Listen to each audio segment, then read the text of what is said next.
Allez, salut à tous, j'espère que vous allez bien. Dans cette vidéo, je vais vous présenter 5 ouvertures de base aux échecs que vous devez absolument maîtriser et qui vont vous aider à bien progresser au classement Elo. On commence tout de suite avec la première défense qui va être la défense scandinave, qui est la défense que moi je joue côté noir. Et vous allez voir, c'est une défense qui permet de directement contrer le centre des blancs. Donc si vous cherchez une ouverture dynamique, une ouverture agressive, eh bien normalement, cette défense scandinave, elle devrait vous plaire. Alors pour les bases de la scandinave, on va déjà avoir les blancs qui vont jouer E4. Et nous, avec les noirs, on va jouer D5. Donc là, on attaque directement le pion central E4 des blancs. Donc vous voyez, là, c'est déjà beaucoup plus agressif qu'un E4, E5, ce qu'on a plus l'habitude de voir quand même. Et si les blancs prennent le pion en D5, eh bien les noirs peuvent récupérer rapidement ce pion avec la dame. Ou alors, bien sûr, il y a d'autres possibilités, donc il y a différentes variantes, qui permettent aussi de jouer d'autres coups stratégiques. Alors vous allez me dire, mais pourquoi jouer cette scandinave qui est si agressive? Alors l'idée derrière cette ouverture, c'est vraiment d'essayer de perturber les plans habituels des blancs, et c'est d'essayer d'obtenir un développement qui soit assez harmonieux côté noir. C'est une défense qui est quand même assez simple à apprendre, et qui a pas mal de subtilités stratégiques, avec aussi pas mal de variantes. Et donc déjà la première variante, ça va être la variante classique. Et là c'est le coup qui est vraiment le plus direct, donc ça va être de reprendre le pion en faisant dame prend D5. Et c'est vrai que ça peut sembler risqué, parce que comme je vous dis, ça sort des sentiers battus, donc ça sort de ce qu'on entend habituellement, où généralement on nous dit qu'il faut faire attention, qu'il ne faut pas sortir la dame trop tôt, alors que là, deuxième coup de la partie, on a déjà la dame qui est en plein milieu de l'échiquier. Mais voilà, vraiment pas de panique, puisque là, on a une dame qui est quand même bien active, mais en même temps, il y a encore pas mal de cases pour aller la protéger, donc même si on la sort directement, là pour l'instant, elle n'est pas du tout en danger. Alors les réponses typiques là côté blanc, ça va être déjà bien sûr le coup proposé par l'ordinateur, donc ça va être de faire cavalier C3. Et là, ça attaque directement la dame. Alors ici maintenant, côté noir, il y aura plusieurs options. Donc première option, ça va être de reculer la dame en D6. Donc là, on la replace quand même de façon assez solide, bien protégée par les deux pions. Et en même temps, on laisse cette diagonale ouverte pour le fou. Ensuite, deuxième variante, et perso, c'est souvent celle que je joue, ça va être de faire dame à 5. Et là, c'est une option qui est quand même plutôt agressive. Et puis, ce qui peut se jouer aussi parfois, et perso, là, je suis un peu moins fan, mais ça va être de ramener la dame en D8. Et donc de la remettre tout simplement sur sa case initiale. Alors on va partir sur la variante que moi je joue habituellement, donc avec la dame en A5. Et là, bien souvent, ce qui va se passer côté blanc, ça va être qu'ils vont chercher à continuer à se développer, et bien sûr avec l'objectif d'aller prendre le centre. Donc là, bien souvent, ça va jouer pion D4. Et ensuite, pour répondre à ça, côté noir, on peut répondre par exemple avec cavalier F6. Donc c'est pareil, toujours dans la même optique. Donc on développe les pièces et on essaye de contrôler le centre. Ou alors ce qui peut se jouer aussi côté noir, ça va être de faire G6, avec l'objectif derrière d'aller mettre le fou en G7 pour un fianchetto. Allez, on continue ce top 5 des défenses à absolument maîtriser aux échecs, avec en deuxième position la défense slave, qui est vraiment une défense super intéressante pour contrer un adversaire qui vous joue D4. Donc déjà pour la ligne de base, ça va partir sur D4, D5, ensuite C4 côté blanc, donc là les blancs qui mettent directement la pression sur le pion D4, et ici on va jouer C6. Donc là, avec ce coup C6, on est bien dans la défense slave, avec cette diagonale de pion qui est bien solide, et qui permet pour l'instant de bien défendre le pion D5. Allez, pour continuer dans la ligne moderne, on va avoir cavalier F3 côté blanc, et là, côté noir, on va jouer cavalier F6. Donc là, on continue à défendre le pion D5. Ensuite, cavalier C3 côté blanc, et là, cette fois, on va jouer pion prend C4. Et ensuite, pour le cinquième coup, sur A4 côté blanc, donc là, les blancs qui empêchent qu'on aille jouer B5, eh bien ici, pour continuer, on va jouer fou F5. Donc là, ici, côté noir, on sort le fou avant de pousser E6. Donc si on avait fait l'inverse, ça nous aurait bloqué notre fou. Et donc ici, pour l'instant, on a un développement qui est quand même assez solide, et on garde le contrôle de la case D5. Allez, on continue ce top 5 des défenses à absolument maîtriser aux échecs, avec en troisième position la défense française. Et donc si vous cherchez à enrichir votre répertoire avec une défense solide pour répondre à E4, eh bien normalement, cette défense française, c'est une défense qui est faite pour vous. Allez, c'est parti. Donc pour les premiers coups, on a les blancs qui jouent E4. Et le principe de la défense française, ça va être de répondre par E6. En réponse à ça, on a les blancs qui vont jouer généralement D4. Donc avec l'objectif, bien sûr, d'aller occuper le centre. Et ça, en défense française, c'est ce qu'on appelle la variante classique. Et donc pour continuer cette variante, avec les noirs, on va répondre par D5. En jouant D5, ça nous permet d'attaquer immédiatement le centre des blancs. Et donc ça, comme je vous dis, vraiment, c'est une position de base dans la défense française. Alors ensuite, pour continuer, ici, les blancs vont avoir plusieurs manières de réagir. avec déjà par exemple ce qu'on appelle la variante d'avance et qui va être de jouer E5. Donc là c'est un coup qui démontre vraiment l'intention des blancs d'aller gagner de l'espace, mais ça c'est en même temps un coup qui va céder le contrôle immédiat sur le centre. Alors quand ça part dans cette variante d'avance, eh bien généralement côté noir, on va répondre avec C5, ce qui va permettre d'attaquer directement le pion en D4, et puis ça va mettre en même temps directement en danger la chaîne de pions. Alors sinon une autre variante, ça va être la variante d'échange, où là côté blanc, ils vont faire pion prend D5, et nous côté noir, on va répondre avec pion prend D5.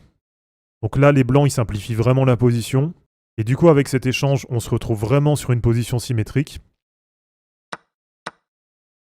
Et donc sinon pour revenir ici, il y a encore par exemple deux autres variantes côté blanc, avec par exemple la variante classique, qui va être de jouer cavalier C3. Donc ça c'est vraiment le coup qui est le plus joué, puisque c'est le coup de la variante normale, donc de la variante classique. Et côté blanc, ça permet simplement de se développer rapidement, et ça permet en même temps de remettre de la pression sur le pion D5. Et là ensuite côté noir, il y a plusieurs réponses qui sont possibles, et qui sont généralement jouées, donc ça peut être par exemple cavalier F6, qui était le coup proposé par l'ordinateur, et qui permet du coup de développer une pièce, et en même temps d'aller rajouter de la pression sur E4. Et sinon dans cette position, un autre coup là qui est bien joué avec les noirs, ça va être par exemple fou B4, qui permet du coup d'aller mettre la pression sur le cavalier. Allez, on continue ce top 5 des défenses à absolument maîtriser pour progresser aux échecs, avec en quatrième position la défense Caro-Can, une des défenses les plus solides et les plus stratégiques aux échecs. Cette Caro-Can, c'est une défense qu'on va jouer pour répondre au premier coup E4 des blancs, et vous allez voir, c'est une défense qui est connue pour sa robustesse et pour sa flexibilité, mais aussi parce qu'elle a un bon potentiel pour aller contrer les joueurs agressifs. Donc que vous soyez débutant ou confirmé, normalement, apprendre et comprendre cette Caro-Can, ça devrait vous servir. Alors pour commencer, on a donc les blancs qui jouent E4, donc qui est vraiment le coup classique de l'ouverture des blancs. Et nous, côté noir, on va répondre avec le coup C6, qui est un coup qui permet côté noir de se préparer à aller défier directement le pion E4 des blancs. Et donc suite à ça, on a les blancs qui vont jouer D4, avec toujours un peu le même objectif, et de bien se développer et d'aller prendre assez rapidement le centre. Et donc côté noir, on va répondre à ça avec le coup D5. Donc cette défense Caro-Can, c'est vraiment une alternative à d'autres défenses populaires, comme par exemple la défense sicilienne ou la défense française, mais ça permet d'avoir une approche qui est plus solide et qui est plus positionnelle. L'objectif côté noir en jouant une défense Caro-Can, c'est vraiment d'essayer de construire une base solide pour résister aux attaques des blancs, et puis en même temps, ce qui est intéressant, c'est que c'est une défense qui permet pas mal de contre-attaques. Alors après ce coup D5, on va voir les différentes variantes là qui sont possibles dans la Caro-Can, avec déjà la variante classique, où là dans cette variante, on a les blancs qui vont sortir leur cavalier soit en C3 ou soit en D2. Donc que ce soit cavalier C3 ou cavalier D2, dans les deux cas ça permet de soutenir le centre. Alors suite à ça, bien souvent côté noir, on va répondre avec pion prend E4. Et là ça permet derrière d'avoir une position assez ouverte, puisque par exemple sur cavalier prend E4, avec les noirs, on va pouvoir jouer fou F5. Donc ça c'est ce qu'on appelle la variante classique. Et l'idée ici, côté noir, c'est vraiment de mettre la pression sur le centre.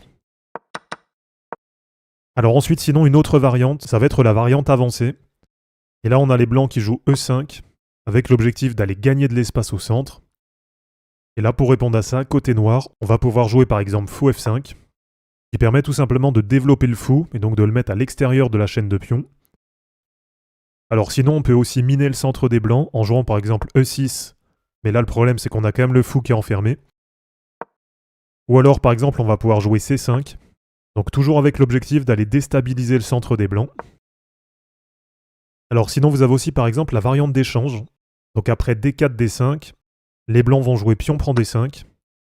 Et nous, avec les noirs, on va jouer pion prend D5. Donc là, on se retrouve dans une position vraiment simplifiée, dans une position symétrique. Et c'est vrai que ça peut sembler assez simple comme ça, mais en fait, c'est une position qui généralement va emmener sur des finales qui sont assez complexes à jouer. Et alors sinon une autre variante, ça va être par exemple la variante fantasy.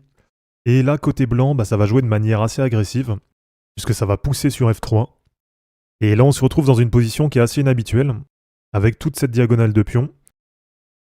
Et donc ici côté noir, on peut jouer par exemple pion prend E4. Et derrière par exemple sur pion prend E4 côté blanc, côté blanc, on peut encore répondre de façon assez agressive, avec par exemple E5. Et là dans ce cas-là, dans cette position, on voit que c'est vraiment la bataille sur le centre. Et allez, on termine ce top 5 des défenses à absolument maîtriser pour progresser aux échecs, avec en 5e position la défense est-indienne, Défense vraiment super intéressante pour contrer un adversaire qui commence par D4. Donc après l'ouverture D4 côté blanc, là on va jouer cavalier F6. Ensuite C4 côté blanc. Et là côté noir, on va jouer E6. Et ensuite sur cavalier C3 côté blanc, eh bien là on va jouer fou B4. Donc ici le principe il est simple, on pose un clouage agressif sur le cavalier en C3. Et en même temps derrière, ça permet de préparer un petit roc.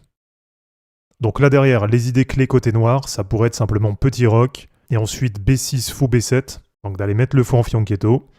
Donc en même temps l'idée c'est toujours bien sûr de mettre la pression sur le cavalier en C3, et éventuellement derrière de préparer C5 pour aller mettre la pression sur le pion D4, et pour aller un peu perturber le centre des blancs. Allez, pour continuer, à partir de là, on va avoir une première variante avec la variante fianchetto. Donc après fou B4 qui vient clouer le cavalier en C3, là on a les blancs qui vont jouer G3. Donc là pour eux, simplement l'objectif c'est d'aller mettre le fou en fianchetto sur G2. Et donc pour continuer côté noir, là on peut jouer petit roc. Et par exemple sur fou G2 côté blanc, là on va pouvoir jouer D5. Et sur pion prend D5, on va reprendre avec le pion E.